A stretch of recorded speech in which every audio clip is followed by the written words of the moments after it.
Allah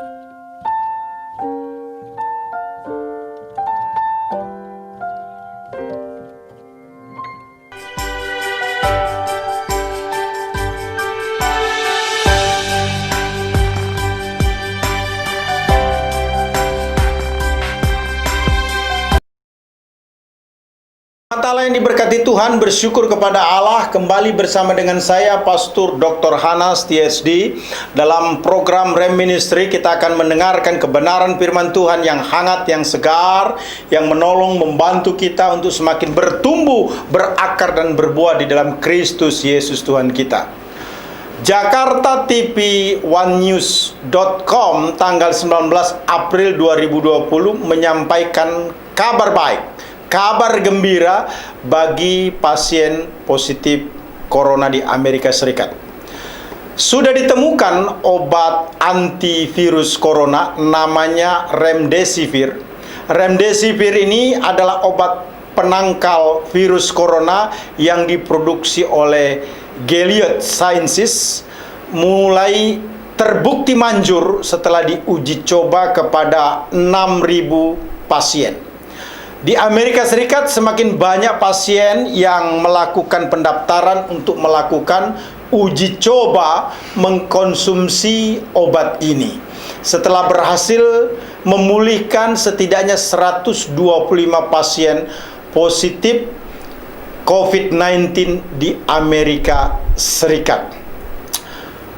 tvfoxbusiness.com Amerika pada tanggal 22 Oktober 2020 menyatakan obat pertama COVID-19 telah disetujui oleh FDA, Food Drug Administration di Amerika Serikat.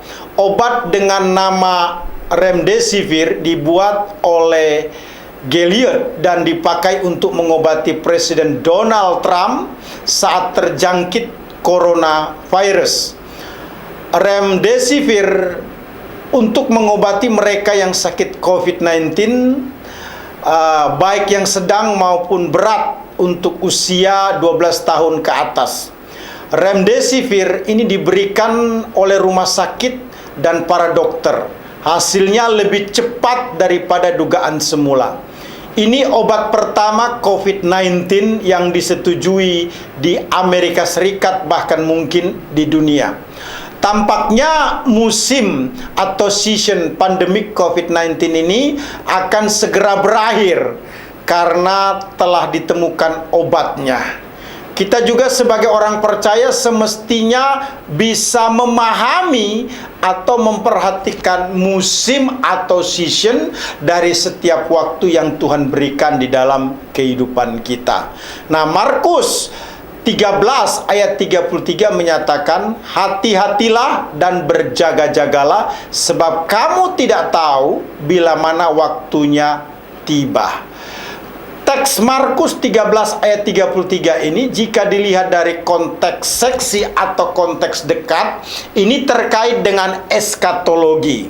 Karena pernyataan sebab kamu tidak tahu waktunya tiba, oleh penafsir teolog Injili lebih menunjuk kepada yang disebut rapture atau pengangkatan gereja.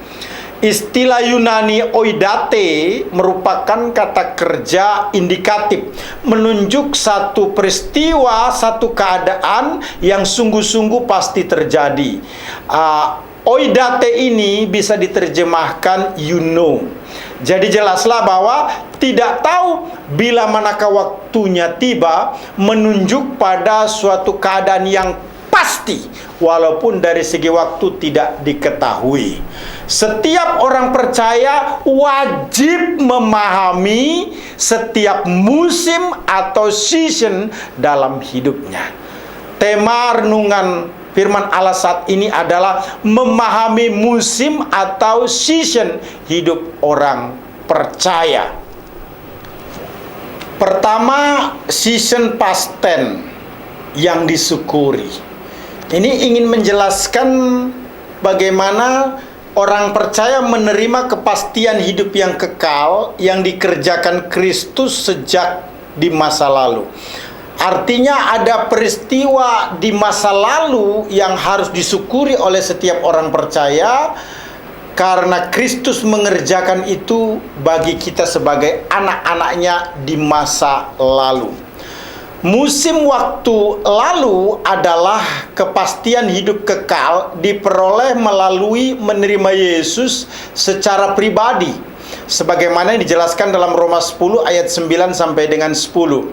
Sebab jika kamu mengaku dengan mulutmu bahwa Yesus adalah Tuhan dan percaya dalam hatimu bahwa Allah telah membangkitkan Dia dari antara orang mati, maka kamu akan diselamatkan. Karena dengan hati orang percaya dan dibenarkan, dan dengan mulut orang mengaku dan diselamatkan. Istilah kamu akan diselamatkan dalam naskah Yunani menggunakan kata sotese, merupakan verb indikatif future passive, orang kedua tunggal dari akar kata soso. Nah, menarik sekali. Istilah sotese ini lebih tepat kalau diterjemahkan kamu pasti akan diselamatkan. Untuk diri sendiri kita bisa berkata sotesomai, artinya saya pasti akan diselamatkan. Umat Allah yang diberkati Tuhan Yesus Kristus, terjadinya penolakan terhadap keyakinan bahwa setiap orang yang menerima Yesus Kristus pasti memperoleh hidup yang kekal, dikarenakan adanya penilaian bahwa keyakinan tersebut berlebihan atau merupakan satu kesombongan. Sebab keselamatan dimengerti hanya Tuhan yang tahu, dan tidak seorang manusia pun yang bisa tahu. Apakah dirinya sendiri atau orang lain pasti memperoleh hidup yang kekal. Pemahaman tersebut merupakan pemahaman yang salah. Walaupun umumnya manusia kalau ditanya apakah kamu yakin pasti memperoleh sorga, rata-rata atau pada umumnya berkata itu urusan Tuhan.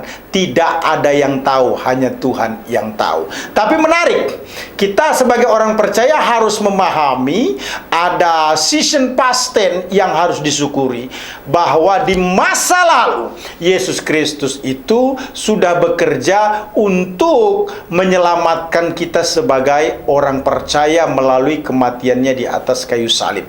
Nah, menerima Yesus secara pribadi itu menjadi jaminan untuk memperoleh hidup yang kekal, sebagaimana dikatakan dalam 1 Yohanes 5 ayat 11 sampai dengan ayat yang ke-13.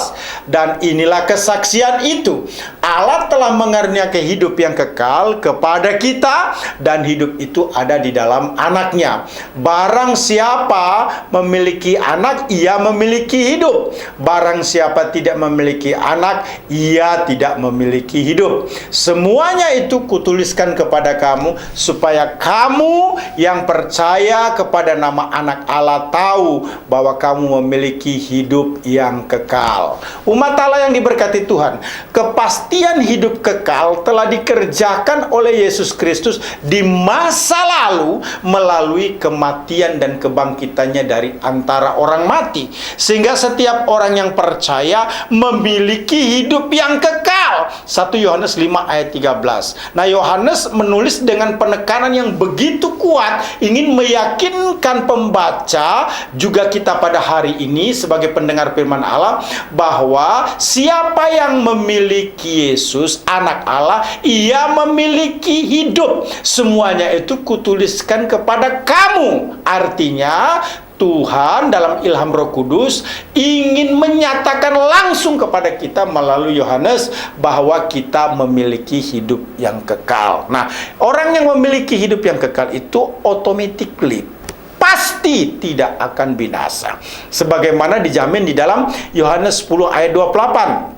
Dan aku telah memberikan hidup yang kekal kepada mereka, dan mereka pasti tidak akan binasa sampai selama-lamanya, dan seorang pun tidak akan merebut mereka dari tanganku.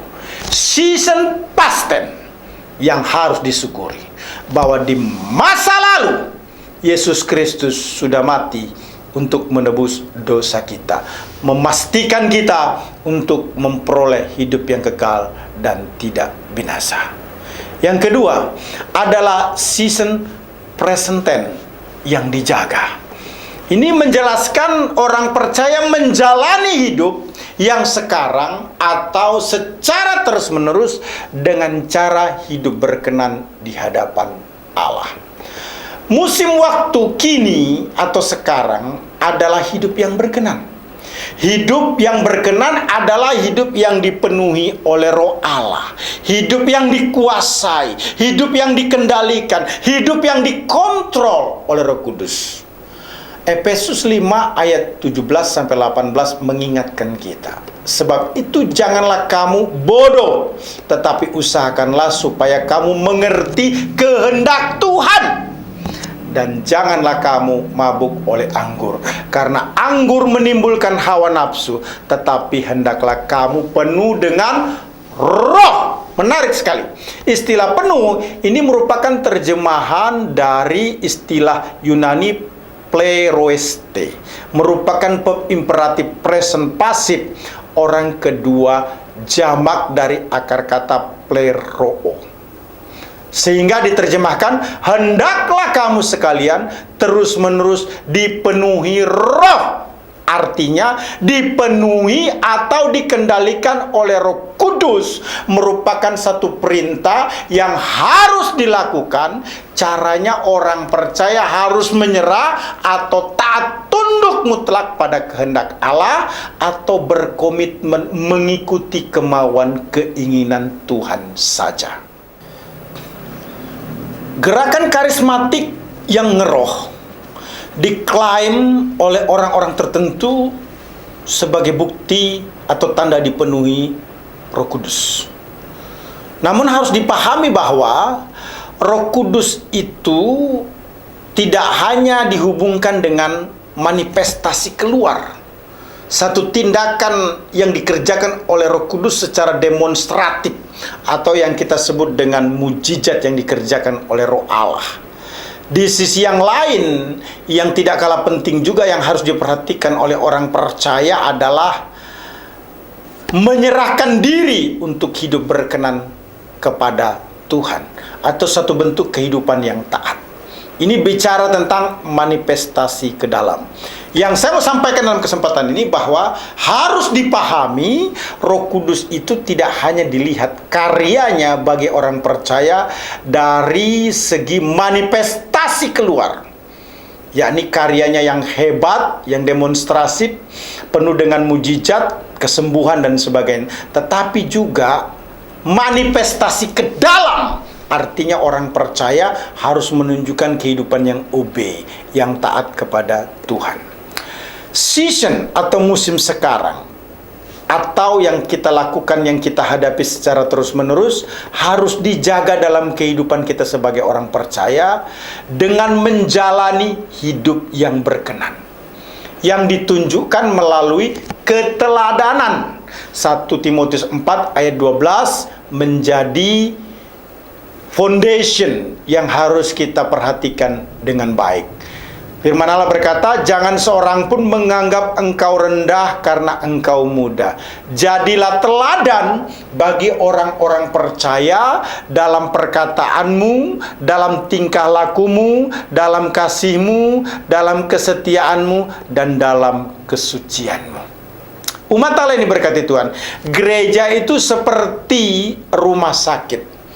Rumah sakit merupakan tempat untuk merawat orang yang sakit agar bisa sehat atau sembuh dari sakitnya.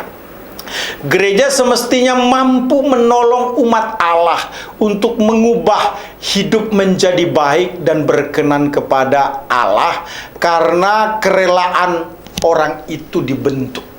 Jadi gereja hanya bisa menolong orang-orang yang merelakan hati atau hidupnya untuk dibentuk. Masalah utamanya adalah kerelaan orang itu sendiri. Gereja bukan gagal. Gereja memberikan pelayanan yang baik. Tetapi terkadang umat Allah tidak memberikan kesempatan bagi dirinya, bagi gereja, apalagi Tuhan, untuk dibentuk, diproses sehingga hidupnya berkenan di mata Allah. Lamanya orang menjadi Kristen semestinya menghasilkan kehidupan yang semakin berkenan kepada Allah. Namun jika tidak demikian, itu artinya kehidupan mengiring Tuhan telah gagal secara spiritual, perlu perbaikan sesegera mungkin. Siapapun kita yang melayani Tuhan, jika tidak hidup membuat orang lain yang kita layani mengalami perubahan, atau hidupnya menjadi berkenan kepada Allah, itu suatu kegagalan. Jangan-jangan orientasi pelayanan kita bukan pada komitmen untuk menjadikan setiap orang berkenan kepada Allah, tetapi ada maksud lain yang tidak sesuai dengan kehendak Allah. Umat Allah yang diberkati Tuhan Yesus Kristus, menarik sekali memahami musim atau season hidup orang percaya dimulai dengan season past tense yang disyukuri. Kemudian dilanjutkan dengan season present tense yang dijaga. Dan yang ketiga atau bagian terakhir adalah season future tense yang dipersiapkan. Artinya setiap orang percaya melayani Tuhan sesuai standar Allah, agar di masa mendatang bisa memerintah dalam milenium, kerajaan 1000 tahun damai bersama dengan Kristus.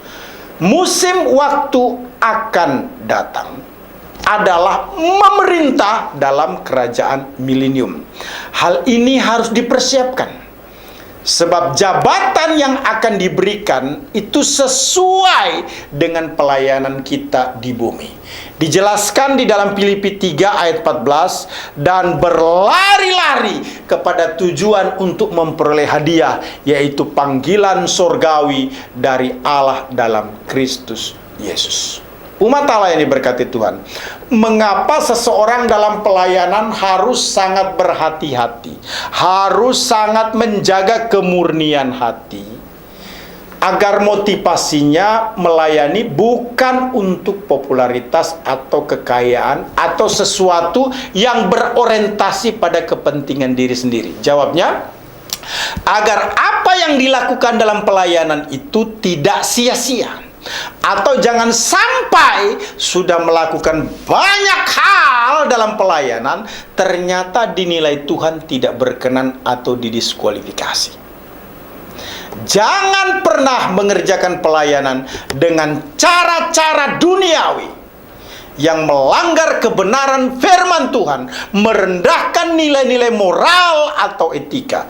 Sebab pertanggungjawaban pelayanan kita bukan hanya kepada manusia, tetapi yang paling utama adalah kepada Allah.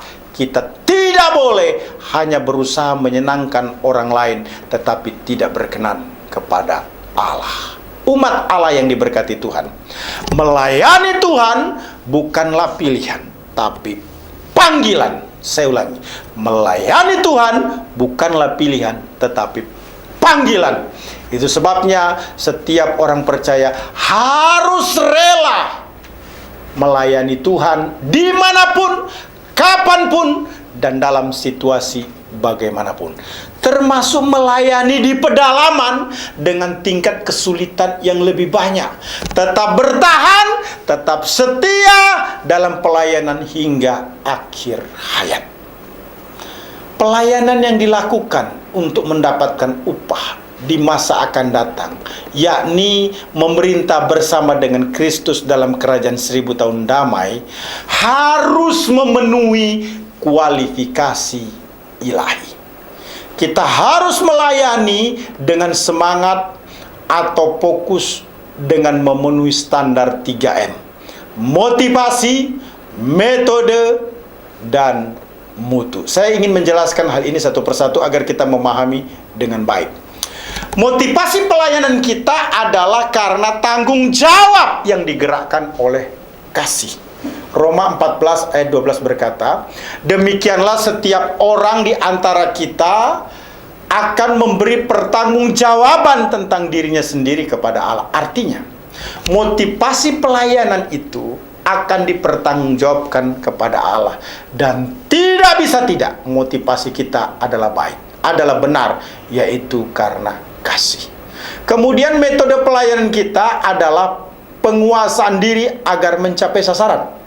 1 Korintus 9 ayat 26 berkata, sebab itu aku tidak berlari tanpa tujuan, dan aku bukan petinju yang sembarangan saja memukul, tetapi aku melatih tubuhku dan menguasai seluruhnya, supaya sesudah memberitakan Injil kepada orang lain, jangan aku sendiri ditolak.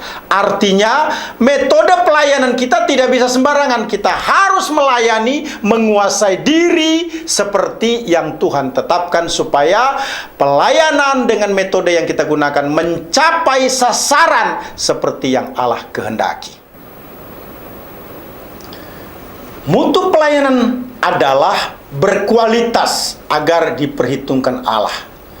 Hal tersebut sesuai dengan apa yang dinyatakan dalam 1 Korintus 3 ayat 11 sampai dengan 15. Firman Tuhan berkata demikian.